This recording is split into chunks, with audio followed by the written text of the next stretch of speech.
LDF തോറ്റതുകൊണ്ട് UDF ഭരണത്തിൽ കയറിക്കൊണ്ട് സന്തോഷിക്കുന്ന ഒരാളാണ് നിങ്ങളെങ്കിൽ അനുഭവിച്ചോ എന്ന് പറയുന്ന ആൾക്കാരോട് എനിക്ക് പറയാനുള്ളതാണ്, താങ്ക് യു, വളരെ വളരെ താങ്ക് യു. എന്താണെന്ന് വെച്ച് കഴിഞ്ഞാൽ ഈ ഒരു 10 വർഷത്തെ LDF ഭരണത്തിൽ എങ്ങനെയാണ് നമ്മൾ അനുഭവിക്കുക എന്നുള്ള എക്സ്പീരിയൻസ് ഞങ്ങൾക്ക് ഒന്ന് മനസ്സിലാക്കാൻ പറ്റിയിരുന്നു.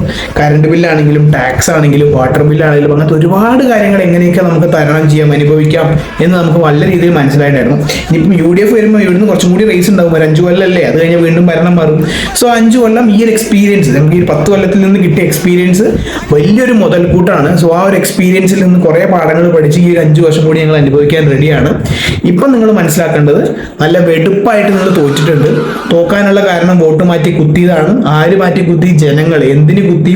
നിങ്ങളുടെ ഭരണം ശരിയല്ല എന്ന് അവർക്ക് തോന്നിയത് കൊണ്ട്. അത് നമ്മുടെ കേരളത്തിലുള്ള ഒരു ട്രെൻഡാണ് 5 വർഷം കഴിഞ്ഞാൽ മാറുന്നത്. അപ്പം ഈ ഒരു ട്രെൻഡാണ് ഇപ്പം നടന്നിരിക്കുന്നത്. പക്ഷെ നല്ല രീതിയിൽ നിങ്ങൾക്ക് ട്രെൻഡ് എഗെയിൻസ്റ്റ് ആയിട്ട് വന്നു എന്നുള്ളതാണ് സത്യം. അപ്പം പൊട്ടിയത് മനസ്സിലാക്കുക, ഉൾക്കൊള്ളുക, എന്നിട്ട് നിങ്ങൾ നിങ്ങളുടെ റിയലൈസ് ചെയ്ത് നോക്കുക. ഓക്കെ.